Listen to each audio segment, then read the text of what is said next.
Fala galera que nos acompanha ao vivo aqui no Instagram, beleza? Sejam bem-vindos, vão entrando aí. Deixa eu colocar o tema da live.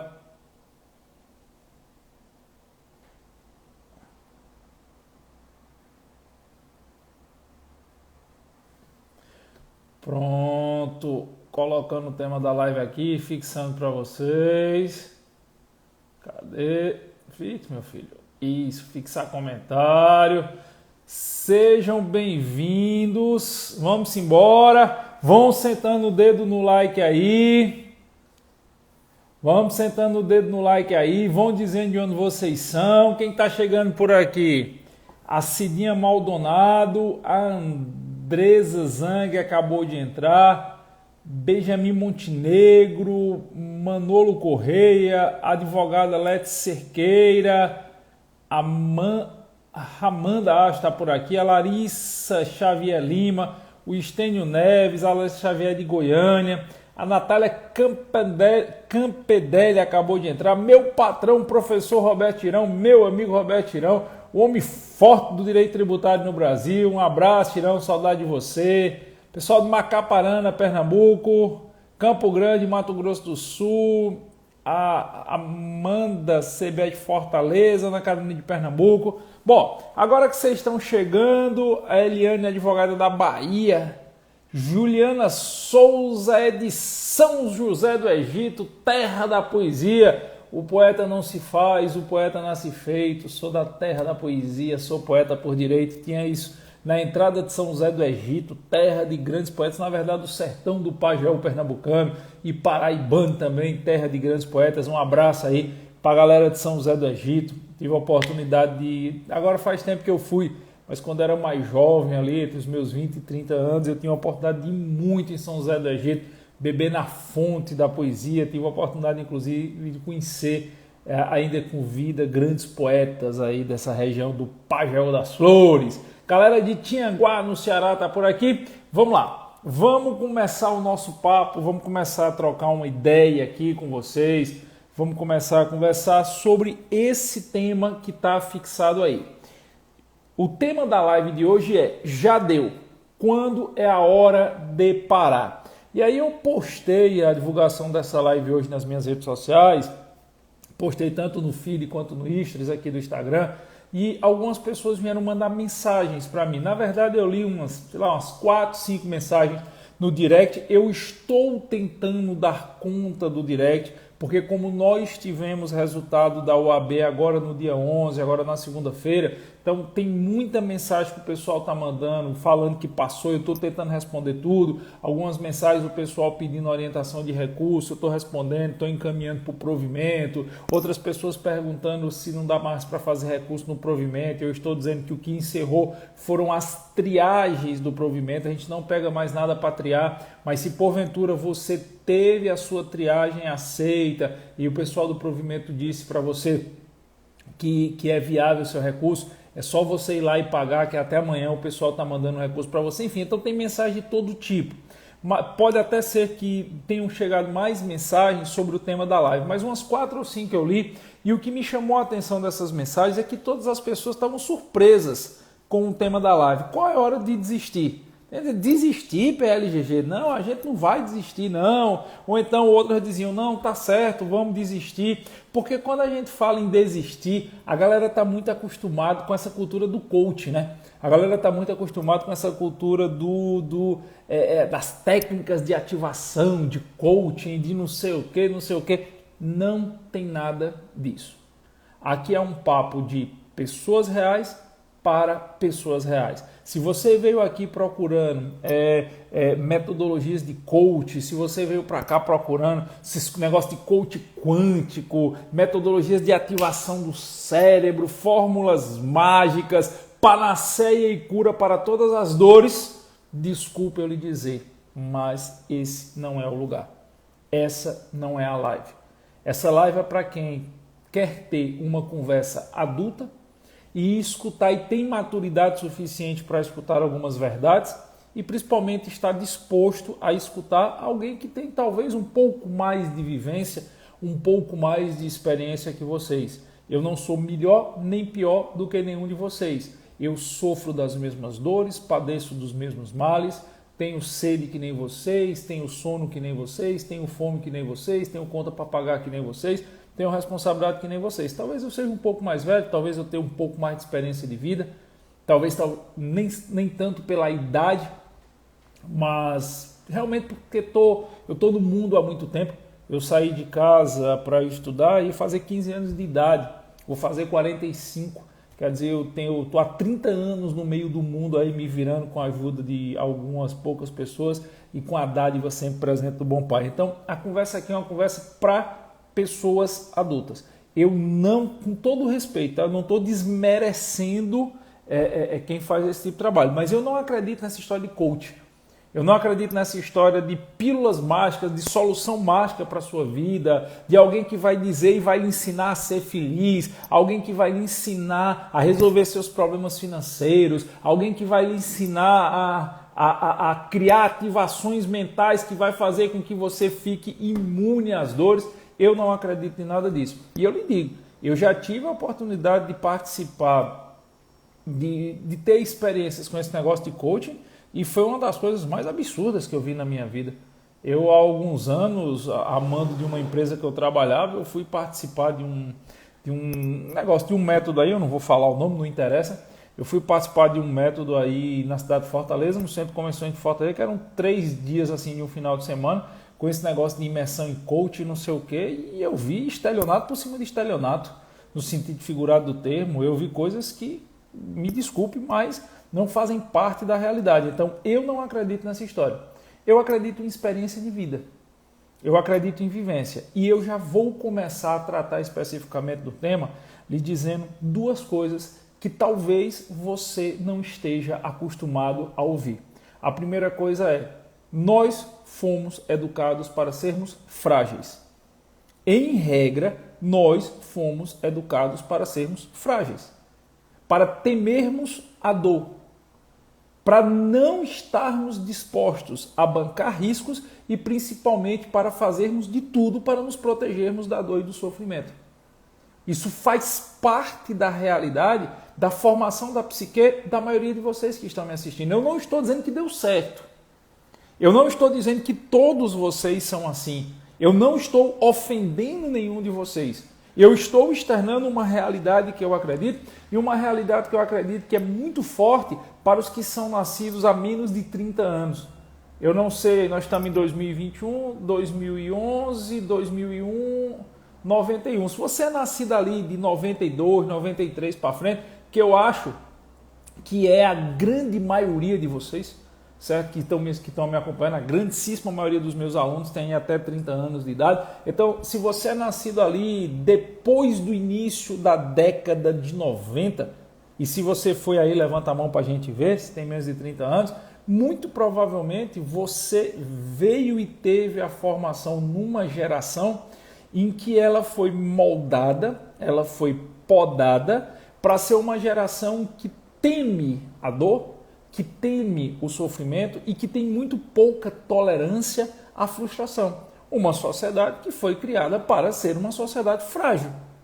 Uma sociedade criada para ser frágil, seja pelas palavras, seja pelos gestos, seja pelos desafios, seja porque sempre tem alguém aparando ali, seja pelas comodidades da vida moderna, que não tem nada de ruim se ter comunidade, mas nós somos uma geração, e talvez a geração até posterior a mim, porque eu sou de 76.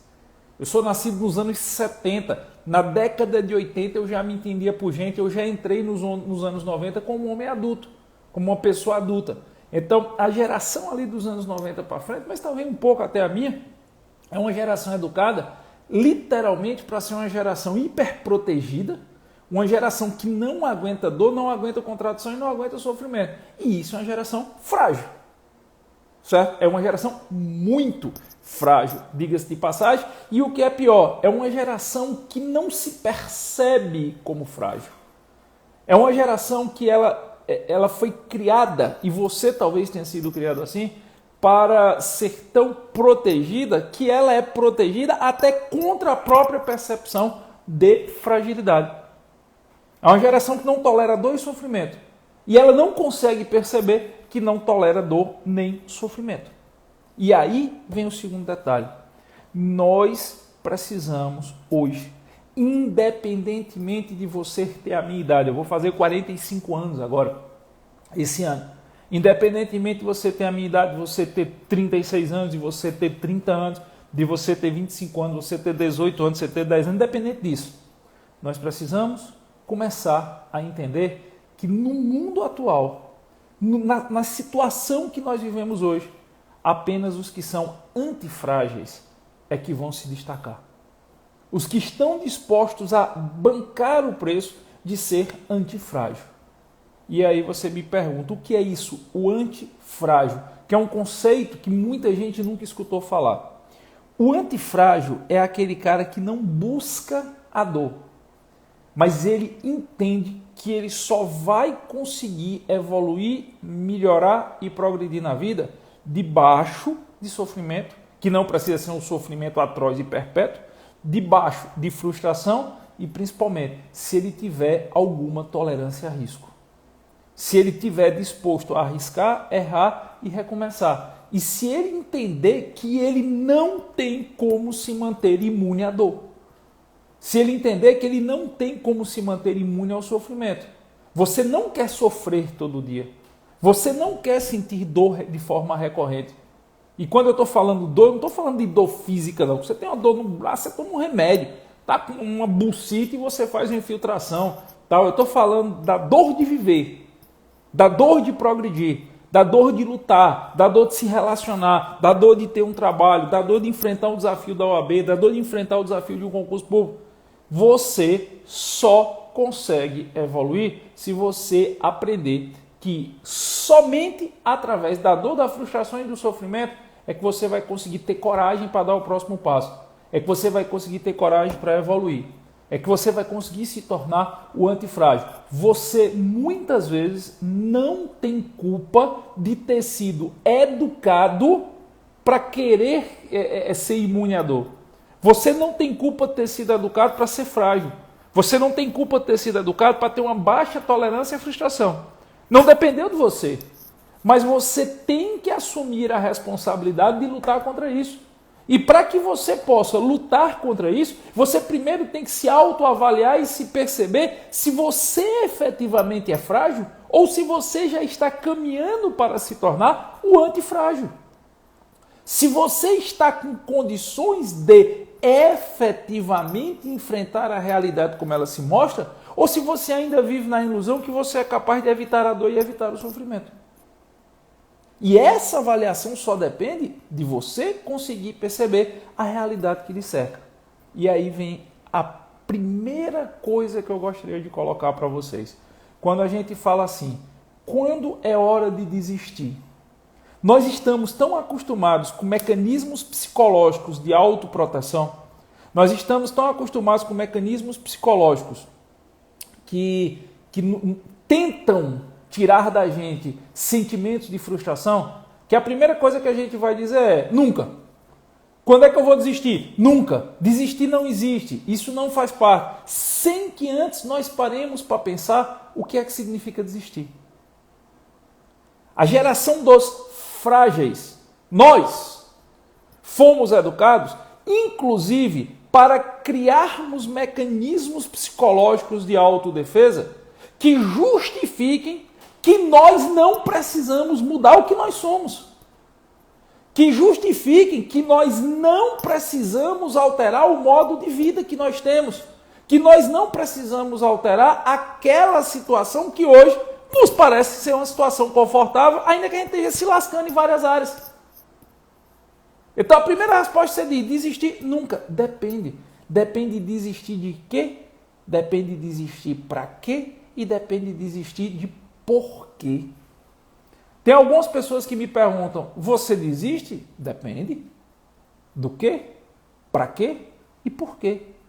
Antes de você responder que nunca deve desistir de nada, antes de você responder que deve perseverar, continuar sempre, pare e se pergunte. Eu estou perseverando em quê? Eu estou perseverando para quê? E eu estou perseverando para conquistar o quê? Vou lhe dar alguns exemplos. E aí eu não posso dar exemplos da sua vida, mas eu posso dar exemplo da minha vida. Ou exemplos de pessoas que eu conheci. Eu vou citar um exemplo. Eu não tenho sequer permissão dessa pessoa para falar isso. Mas como eu não vou dar nomes, como eu não vou identificar ninguém, como eu não vou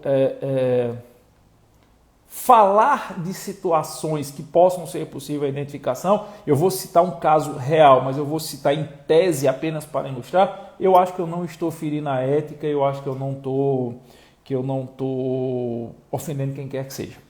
Eu conheço um caso de uma pessoa, ele é um pouco mais jovem que eu, não muito, mas um pouco mais jovem do que eu, que fez a graduação em Direito, bacharel, virou advogado, virou um grande advogado, chegou a ser presidente de uma seccional de OAB, um cara tão bom que eu o contratei.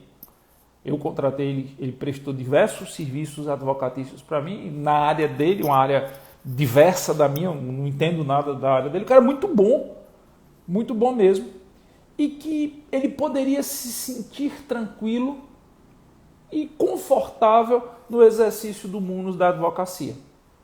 Ele podia estar lá, o cara foi presidente da OAB, a gente sabe que bem ou mal, quando você se torna presidente de uma seccional de OAB, isso abre portas no exercício da advocacia, já consolidado, com uma boa carteira de clientes,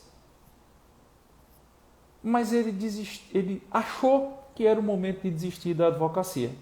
Veja, ele não desistiu da advocacia porque a advocacia dele não estava dando certo. Ele não desistiu da advocacia porque ele não conseguia começar a advocacia.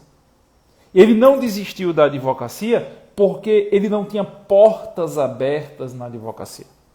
Nada disso. Ele desistiu da advocacia porque ele achava que o objetivo da vida dele é ser delegado de polícia. Ele entendeu que para aquilo que ele quer, ele vai querer ser delegado de polícia. Talvez ele ganhe menos como delegado do que ganharia como advogado. Se você começar a somar os honorários aí, talvez a advocacia lhe remunerasse melhor. Mas era o objetivo dele. Era o objetivo que ele tinha, era ser delegado de polícia.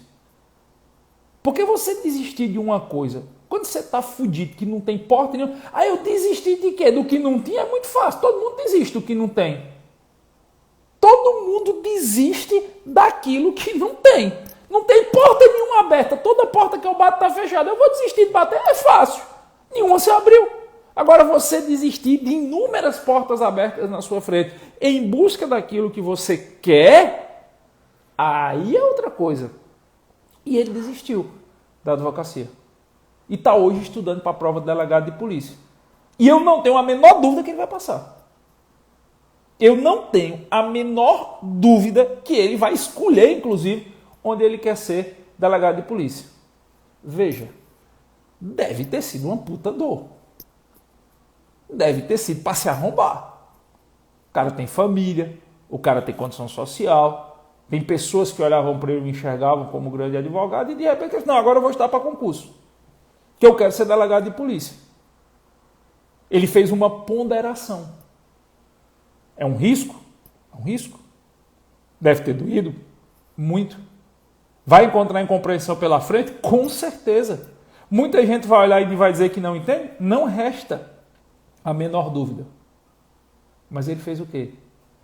Ele estava disposto a correr o risco. Ele não achou que ia ser imune à dor. Ele não acreditou nessa possibilidade de crescimento sem sofrimento. Ele sabe que pode correr o risco de no primeiro ou no segundo não passar. Ele está disposto a bancar esse risco. Ele se converteu nesse momento no conceito do antifrágil.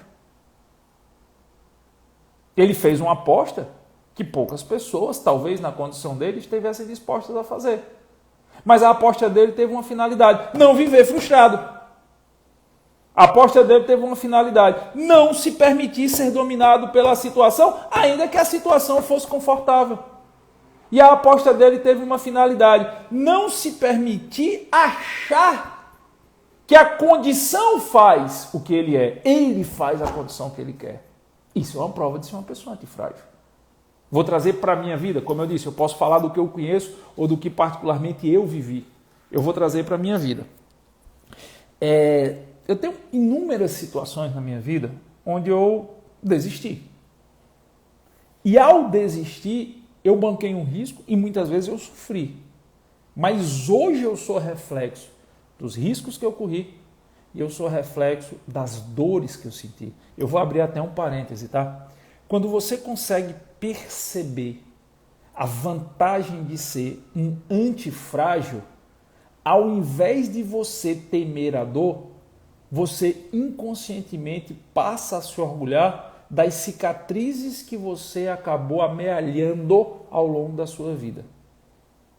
Uma das coisas que eu acho mais interessante nesse conceito do antifrágil é que, ao contrário daquelas pessoas que acham que a dor é algo que tem que ser evitada a qualquer custo, que o sofrimento é algo que você deve se tornar imune a esse sofrimento, que você deve buscar mecanismos que lhe tornem imune a esse sofrimento, que você deve se blindar, desde palavras que lhe possam parecer ofensivas até situações que lhe possam parecer nefastas.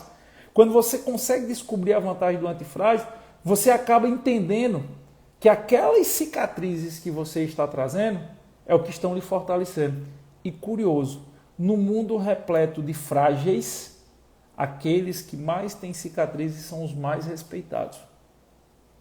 Há algum tempo atrás, eu achava que respeitado era quem conseguia arrumar solução para tudo sem sofrer. Mas com a maturidade eu fui percebendo que, na verdade, quem é efetivamente respeitado, até inconscientemente pelas demais pessoas, é aquelas pessoas que resolvem as coisas, ainda que para isso tenham que acumular cicatrizes. Porque isso é uma coisa que a maioria não aguenta fazer. Então, hoje, é claro, se você tem uma cicatriz, você vai evitar ter uma nova cicatriz no mesmo lugar. Mas hoje eu tenho particularmente orgulho das minhas cicatrizes. E eu acho que são essas cicatrizes que me permitiram chegar até aqui onde eu estou. E eu acho que são essas cicatrizes que me permitiram ter esse papo com vocês. E para que eu tivesse essa cicatriz, teve hora que eu tive que desistir. Teve hora que eu tive de desistir de lutar. As pessoas, desistir de lutar é covardia. Não, pode ser inteligência. Pode ser inteligência. Teve hora que eu tive que desistir de achar que o mundo estava contra mim. Vou lhe dar aqui 2 exemplos. Tem um fato que me marcou muito na minha vida. Deixa eu pegar aqui um negócio para mostrar a vocês.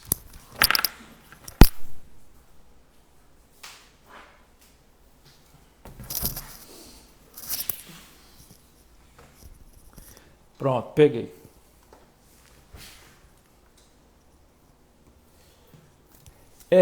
Há alguns anos, não sei precisar, acho mais de 10 anos, eu botei na minha cabeça que eu queria fazer um vade-mecum, certo?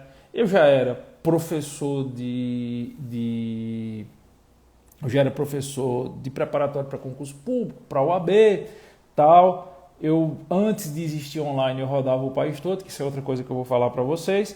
E chegou uma hora que eu disse assim, cara, eu acho errado, eu acho que não é producente, não é eficiente essa história da galera levar vade-mecum geral e vade-mecum específico para fazer prova da segunda fase da OAB. Eu achava que meu aluno tinha um trabalho monstruoso de marcar 2, 3 vade-mecums às vezes. O cara tinha cara que levava 2, 3 legislações diferentes para fazer uma prova da OAB. Aí eu disse assim, é possível fazer um vade-mecum para a segunda fase da OAB que o cara leve só aquele vade-mecum. É possível. Tem como fazer isso, remissionar tal. Na época, só quem fazia vade-mecum no Brasil, e era vade-mecum geral, era a editora Saraiva, a Ridel, tinha umas 2 ou 3 grandes editoras que uma vez por ano, no máximo de 6 em 6 meses, fazia vade-mecum ali em janeiro, botava nas livrarias, todo mundo ia comprar. Se você tem mais de 30 anos, você lembra disso.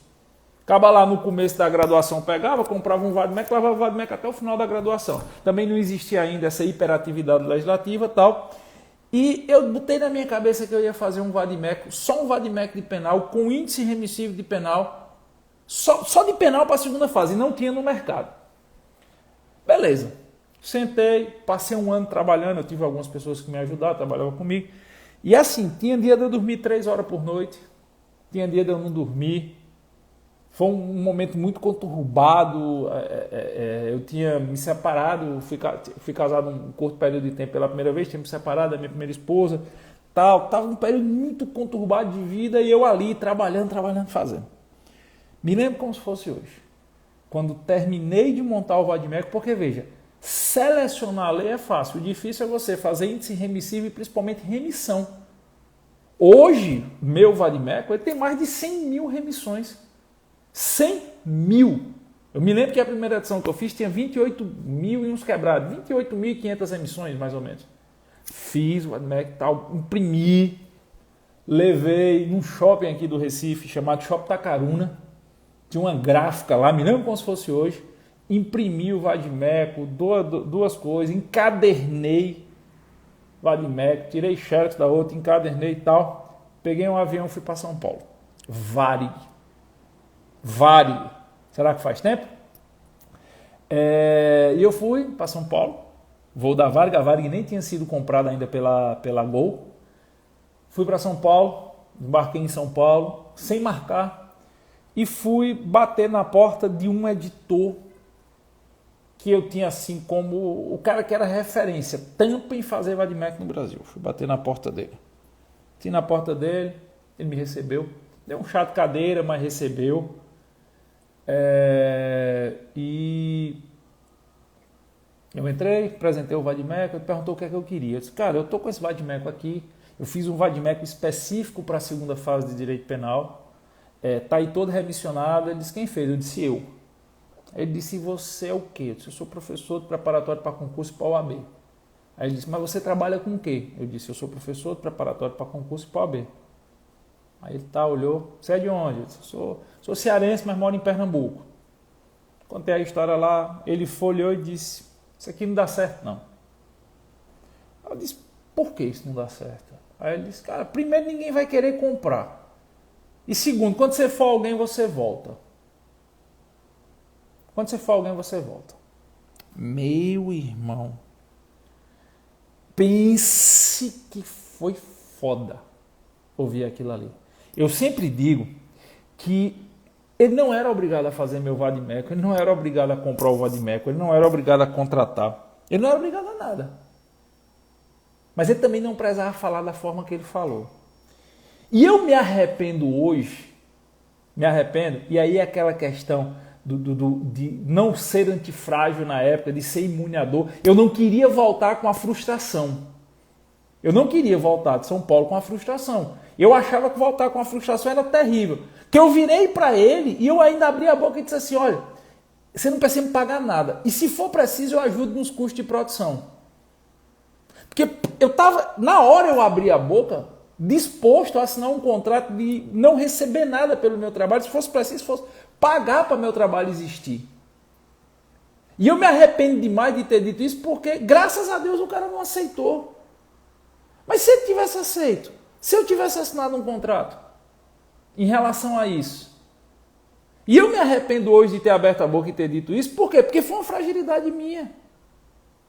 Ao invés de engolir a frustração, eu estava tão preocupado na época em não ser frustrado, eu estava tão preocupado na época em não voltar do jeito que eu fui com um insucesso, que inadvertidamente, sem pensar, eu abri a boca e disse que estava disposto a abdicar do mínimo que era o fruto do meu trabalho. Do mínimo. Ainda bem que não, ele não aceitou. E aí, eu voltei. E eu voltei fudido. Lascado.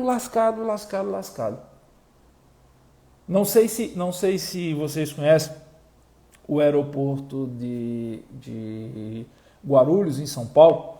Na época não era do tamanho que é hoje, eu acho que só tinha um terminal 1, terminal 2, terminal 3. E a Varig era no terminal 2. E lá no terminal 2 tem, perto do check-in, tem uma parte de primeiro andar assim, bem primeiro andar, como se fosse mezanino, tem uns barizinhos. Tinha na época, hoje é mais restaurante. E eu me lembro que eu sentei ali para esperar o voo, eu voltei tipo 3 horas da tarde e o voo era 10 horas da noite. E eu sentei para esperar o voo ali e eu estava assim, tão frustrado, que eu pedi um chopp e eu acho que eu passei umas 2 horas olhando pro chopp sem beber. Depois foi que eu Me toquei. E aí levou um tempo para eu deglutir. Só que chegou uma hora que eu disse, bicho, se ninguém quer fazer, eu vou fazer. Como assim, Giovanni? Se ninguém quer fazer, você vai fazer. Ninguém. O cara não queria fazer meu Vadimec. Meu Vadimec estava pronto. Então eu comecei a buscar opções para fazer. Foi aí que Maurício, Blog Exame de Ordem, que é meu sócio hoje, ele me chamou para começar um negócio. A gente trabalhava na mesma empresa e ele me chamou para começar um negócio. E como ninguém queria editar, eu fui fazer. Eu fui fazer o meu Vadimeco, editar e produzir, vender e distribuir o Vadimeco. E foi aí que eu entendi que aquela frustração, aquela dor que eu senti, aquela cicatriz que eu trouxe, aquele dia que eu voltei fudido e os dias seguintes que eu voltei fudido de São Paulo. E eu não tenho vergonha de dizer para vocês, eu fiquei tão mal com a situação, principalmente pelo fato do cara dizer, sim, mas você faz o quê? Eu disse, eu sou professor. Não, você faz o quê mesmo? Como se a minha profissão não fosse relevante, que era uma profissão que no momento anterior eu tinha escolhido para mim. Eu tinha outras oportunidades, aprovado em concurso e escolhi ser professor. Que eu passei aí, eu acho que uma semana sem trabalhar, o pessoal ligando, eu estou doente, estou gripado. Não, eu não tinha conseguido processar. Mas depois eu entendi que aquela dor, ela foi o que me deu ânimo para fazer. Aí vem aquela questão de desistir. Eu desisti de continuar focado na dor que os outros me causaram. Eu desisti de continuar focado na frustração que o outro me produziu. Eu tive que desistir, porque eu ia surtar se eu não desistisse. E aí, Papai do Céu abençoou. Arrumei um sócio, Maurício, que é meu sócio até hoje, todos os negócios que a gente tem em sociedade, foi fazer Vadimeco. Comecei ali fazendo. E quando eu comecei a fazer, que eu disse que eu ia imprimir e distribuir pela internet a cada prova da segunda fase da OAB, eu levei nome de doido, de irresponsável, de maluco. Quando eu comecei a tirar o dinheiro que eu não tinha mais para investir ali, não chegou um para dizer que ia dar certo. Não chegou um para dizer assim, não, bicho, eu acredito em você. Mas para chegar assim e dizer assim, tu vai fazer o que os grandes não fazem? Hoje, o meu Vadimeco Penal é o mais antigo do mercado. Está indo para a 19ª edição. Eu tenho orgulho de dizer que muita gente fez prova da segunda fase com ele debaixo do braço e ninguém nunca disse que não prestava. Ou que faltava alguma coisa. E é aprimorado, eu só não editei ano passado porque não teve segunda fase. A segunda fase foi em dezembro, por causa da pandemia. E a editora foi crescendo, era chamada editora Armador. A editora foi crescendo e daqui a pouco eu já não estava fazendo mais o meu Vadimeco só. Daqui a pouco eu estava fazendo o Vadimeco de tributário, estava fazendo o Vadimeco de administrativo, Vadimeco de constitucional, Vadimeco penal, empresarial, Vadimeco civil. Estava vendendo uma CLT mais do que a própria editora a gente comprava para repassar, fazendo livro de um bocado de gente, imprimindo meus próprios livros. Aí a vida veio e deu outra porrada. E para mim foi a maior de todas.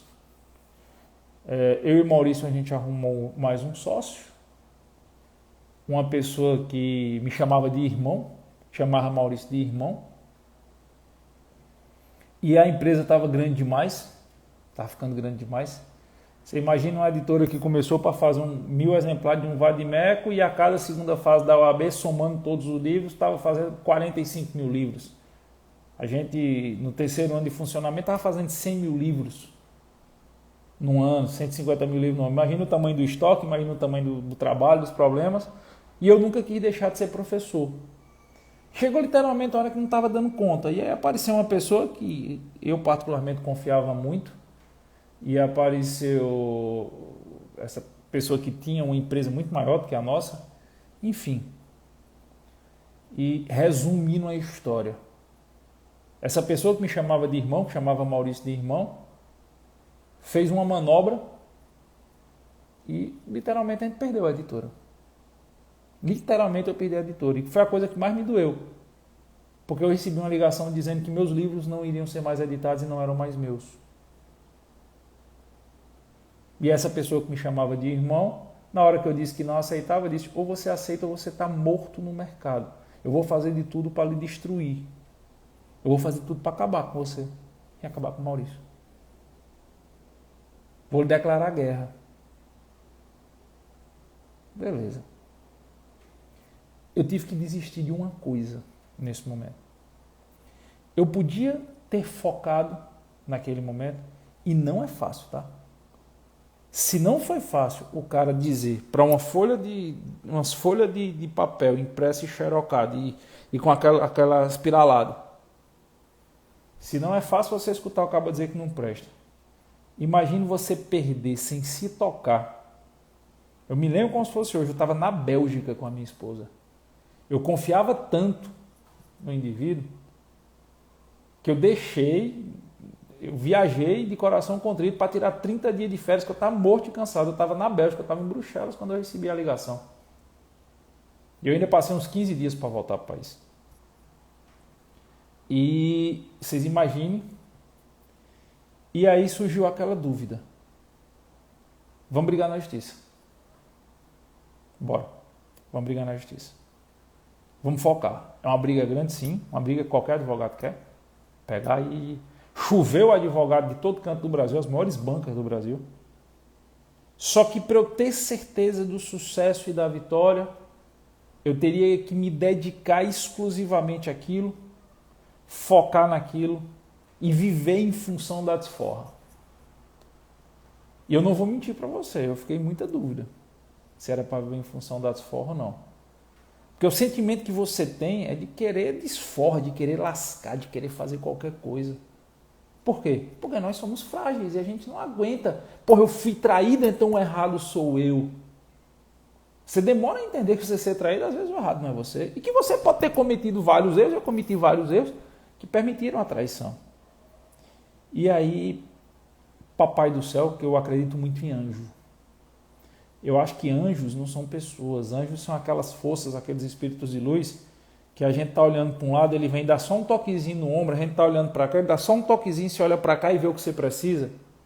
Ou que bota a mão na nossa frente quando a gente quer estourar e aquele negócio que diz, segura só mais um segundo que as coisas vão se alinhar.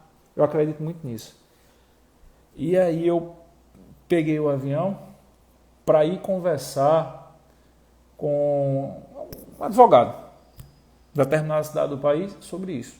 Eu encontrar meu sócio, eu conversar com ele, encontrar Maurício, conversar com um advogado, para a gente ia dedicar 2, 3 anos focado nisso.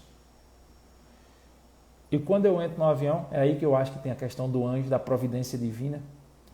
Quando eu entro no avião, sabe aquele negócio de dar um toque e olhar para o lado? Eu estava sentado na cadeira, eu sempre viajo na janela, eu estava sentado na cadeira da janela, e sabe Deus por que eu resolvi olhar para trás. E no corredor, na fileira de trás, estava aquela pessoa que num passado tinha dito que meu Vadimec não ia dar certo. Aquele editor, dentro do mesmo avião. Eu indo para a cidade onde ele morava, onde ele ia, e ele voltando aqui do Recife. E veio um turbilhão de sentimentos assim, ao mesmo tempo. Mas o que me chamou a atenção é que eu não tive sentimento de desforra. Eu não tive raiva. Porque eu estava num dia muito puto, eu podia ter arrumado coisa, mas eu não tive raiva. Eu não tive sentimento de desforra. E ele, sabe, me conhecia, a gente tinha se tornado editor também. Todas as rodas de editores, de quem produzia livro no Brasil, a gente passou a fazer parte. Todo mundo sabia o nosso nome. E ele tinha que me cumprimentar. E quando ele me cumprimentou, eu respondi e falei de boa. Parecia que nada tinha acontecido no passado. Como é que tá, beleza? Cara, vamos marcar um café, seja bem-vindo e tal. E foi aí que eu tive um toque. Será que às vezes desistir, mesmo que você esteja coberto de razão, não é uma atitude inteligente? Ou pelo menos uma atitude sensata? que eu parei para pensar assim, se eu for viver em função de um processo, eu vou viver eternamente rememorando e vou viver eternamente vivendo com ódio e com raiva, porque o processo desse todo de uma juntada de documento é isso, é aquilo outro, é perícia, é não sei o que, para parar. Eu vou ser menos professor e não vou fazer mais nada da vida. E essas reflexões acabam vindo. E eu não tenho vergonha de dizer para você, muita coisa do processo eu desisti, deixei para lá. Tem coisa para escrever, tem coisa que está rolando aí que vai demorar, o principal vai demorar 2.500 anos. Quantas vezes você pegou no processo, você se preocupou com o processo ano passado? Nenhuma. Você nem teve movimentação. Quando acontece uma intimação mais séria, o advogado que está tomando de conta pede, cobra. Por quê? Porque é uma cicatriz. Mas é uma cicatriz que me ensinou gestão, é uma cicatriz que me ensinou em quem confiar, é uma cicatriz que me ensinou principalmente o caminho das pedras. A gente tinha dois caminhos a seguir, e um partia de uma renúncia, e um partia de desistir, eu e Maurício. Ou a gente ia viver em função de um processo e de uma vingança, de uma desforra, de uma reparação, de uma justiça, ou a gente ia continuar fazendo outras coisas que a gente acreditava. A gente adotou a segunda opção. E foi assim que surgiu o JUS 21. Dessa forma que surgiu o JUS 21. Eu disse, então tudo bem. Saber do negócio agora eu não trabalho mais para ninguém, só para mim. Desse dia em diante eu não vou trabalhar mais para ninguém, e meu sócio é Maurício e pronto. E vou fazer diferente se eu puder, tudo aquilo que eu acho que está errado. Aí foi que me chamaram de doido. Aí foi que chamaram Maurício de doido. Eu trabalhava numa grande empresa, na época a maior empresa do país. Eu disse, eu não quero, acabou de descer o dinheiro, eu digo, ganhe-se de novo. Eu me lembro que uma pessoa chegou e disse assim, você é doido? Se a questão é grana, a gente vai sentar aqui para negociar. E a resposta que eu dei foi, eu nasci nu, careca, sem dente, todo melado, sem saber caminhar, sem saber falar, dependendo dos outros até para limpar minha bunda. E eu cheguei até aqui. Será que eu preciso tanto assim abdicar de tudo que eu acredito e viver eternamente com raiva, com medo de grana? São reflexões que passam. E é uma desistência. E eu desisti de continuar naquilo que estava me fazendo mal. E eu resolvi fazer o quê? Eu resolvi começar de novo. E tem algum problema em dizer isso? Não. Mas a maioria das pessoas julgaram que era a coisa mais absurda da face da Terra. E chegavam e diziam assim, mas se der errado, eu digo, cara, dói, cicatriz, recomeço. Dor, cicatriz, recomeço. Dor, cicatriz, recomeço. Menos dor, menos cicatriz, continuidade. Menos dor, nenhuma cicatriz mais, continuidade. Vai chegar uma hora que é só continuidade. Você precisa estar disposto a desistir algumas vezes.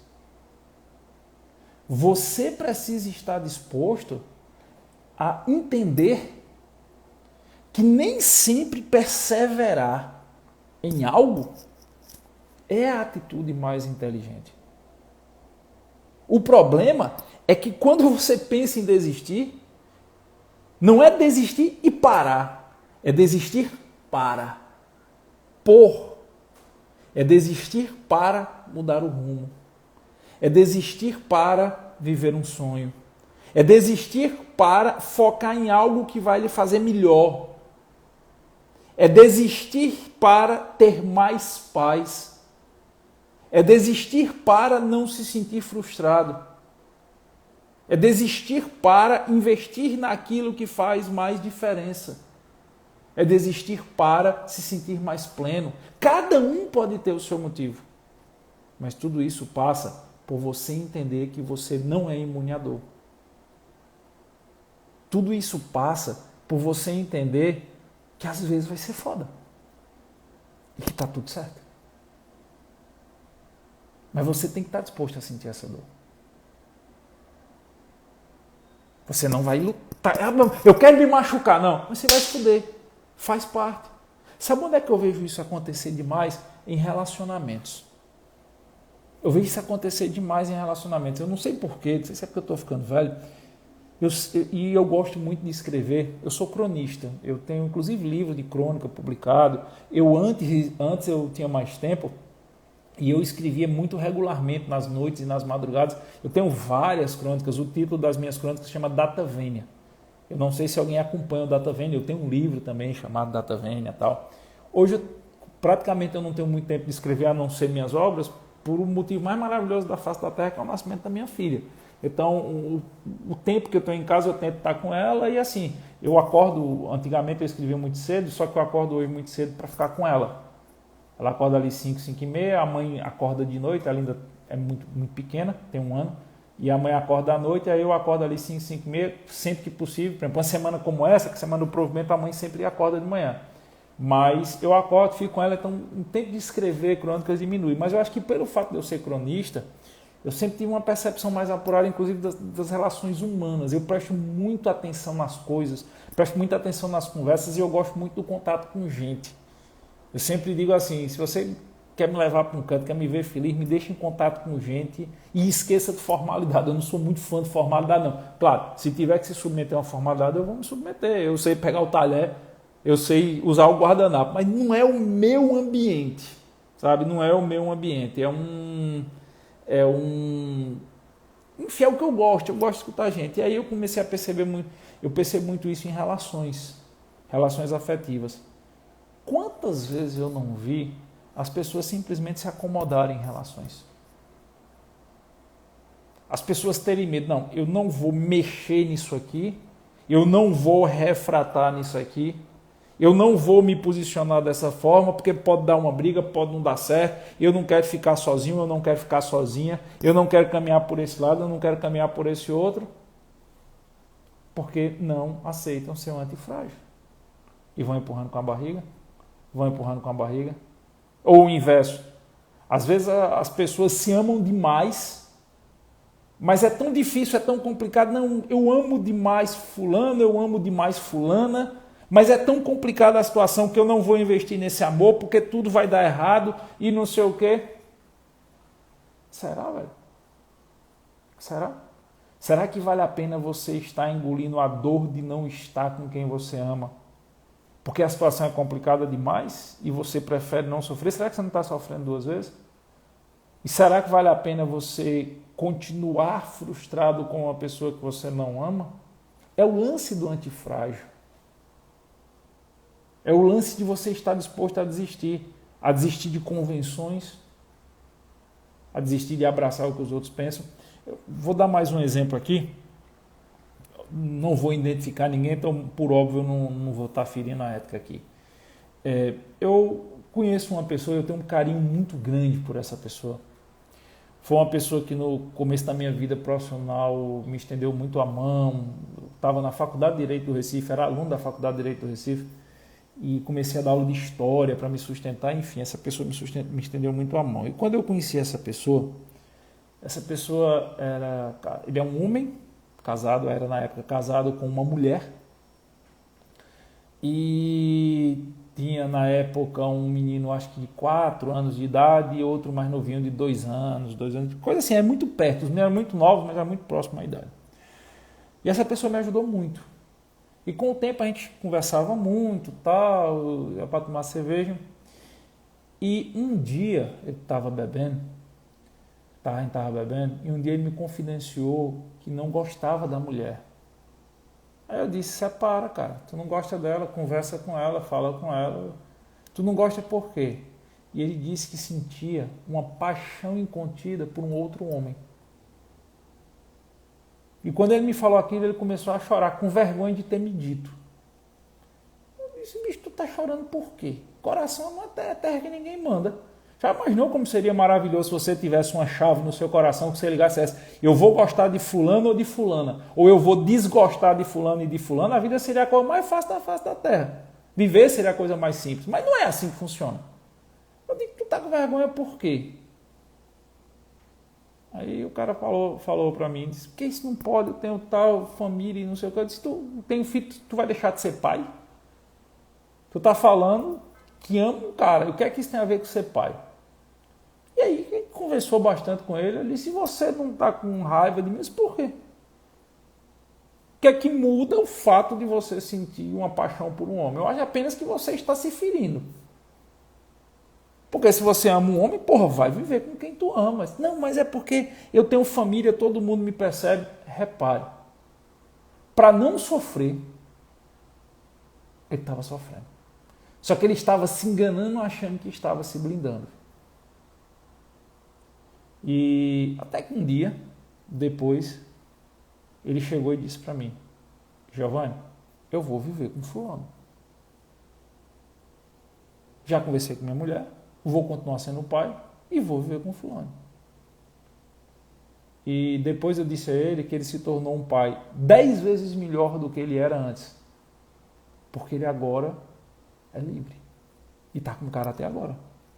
E eu acho assim lindo a fidelidade e o carinho que eles têm um pelo outro.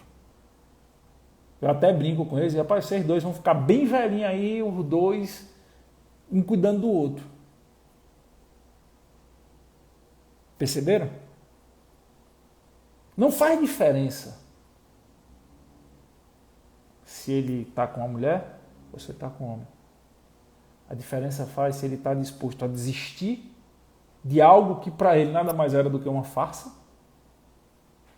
ou se ele prefere se manter frágil no sentido de achar que é mais cômodo não enfrentar e não sofrer.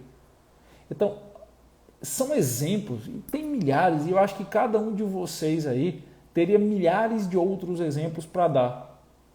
Mas são exemplos que mostram que nem sempre desistir é ruim. Ruim é parar.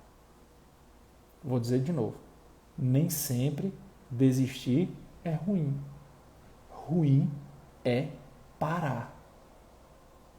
Ruim é ficar estagnado, achando que tudo vai se resolver por milagre. Milagre não é a solução dos seus problemas. Milagres existem, mas não para resolver magicamente seus problemas. Os milagres existem quando, por exemplo, um anjo chega e faz o que fez comigo. Dá o toque no meu ombro para eu virar o rosto. E perceber que desforra de nada adianta. Entendeu? Milagres existem. Quando um filho ou uma filha olha para você pela primeira vez. O maior milagre da minha vida foi quando minha filha abriu os olhos e me viu pela primeira vez no berçário da Unimed. Isso é milagre. Mas o que muita gente quer é mágica. E isso, chefe, é pura ilusão.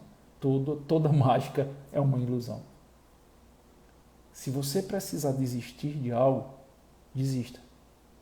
Mas desista para começar algo novo.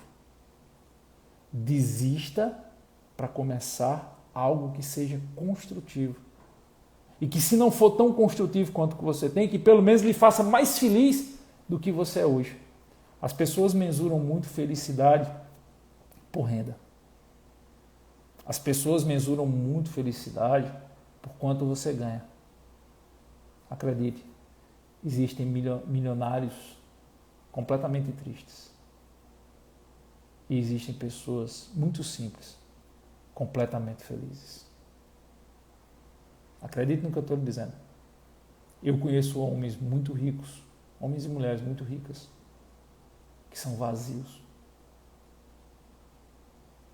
São opacos, são ocos por dentro.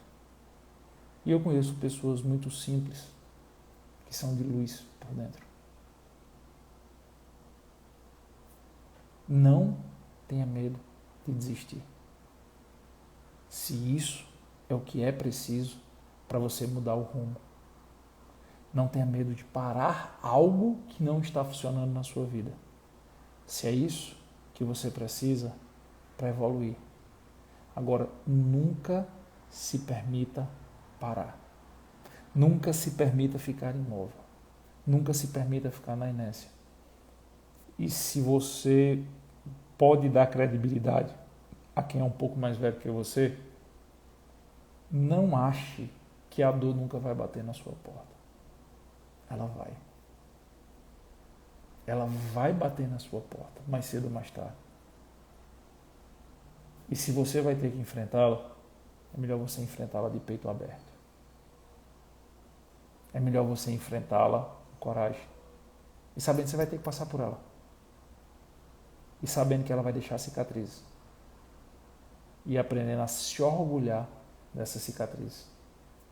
Talvez isso comece a lhe permitir ser um antifrágil. E isso a gente acaba evoluindo quando aprende isso. Eu fiz questão de fazer essa live porque eu sei que algumas pessoas, nesse momento, estão se sentindo as pessoas mais frustradas da face da Terra porque não conseguiram aprovação no exame de ordem. Mesmo tendo 90 e tantos % de aprovação dos nossos alunos, a gente sabe que tem aluno que não passou, sabe que tem gente aí nas redes sociais, a gente convive com gente demais, sabe que não passou. E aí as pessoas dizem, poxa, eu vou parar. Vou deixar para lá. Parar, chefe. Deixar para lá é a coisa menos sensata que você pode fazer. Talvez ajustar seus rumos. E o que me inspirou ao tema dessa live foi de uma aluna hoje, que eu conversei com ela pelo meu direct. Ela disse, Giovanni, eu já reprovei 3 vezes na OAB. Faz a primeira fase, vai para a segunda fase, aí vai para a repescar, e depois volta para a primeira fase. 3 ciclos de OAB, contando que o ciclo passado levou 1 ano, né? Pouco mais de 1 ano, ela estava na repescagem. E eu vou dar um tempo de OAB. Vou dar um tempo da OAB. Mas isso não significa dizer que eu vou parar. Aí eu disse, como assim? Ela disse, a OAB não está dando certo? Eu vou fazer uma pós. Ela se matriculou hoje na pós-graduação. Achei tão legal que eu dei um desconto para ela que eu nem podia dar. Um desconto até mais alto do que eu podia dar. Então peraí, eu vou dar um cupom de desconto, mandei um cupom de desconto 35% para ela e tal. E ela mandou depois entrar matriculada e disse, meu foco agora vai ser pós. Se um dia eu tiver que voltar para a OAB, eu volto, mas meu foco agora vai ser pós. Quem sabe eu realizo meu sonho de ser professora. Percebeu? Ela estava batendo numa tecla ali que não estava dando certo e ela tinha um sonho de ser professora. Ela desistiu para construir. Ela parou para mudar o rumo. E se for da vontade de Deus, esse vai ser o rumo certo. Todo mundo pode passar por isso. Todas as pessoas podem passar por isso. Você precisa ter maturidade para saber quando continuar, quando mudar o rumo. Mas você nunca pode se permitir parar. Isso não. Beleza? Pense nisso. Um cheiro para quem foi de cheiro e um abraço para quem foi de abraço.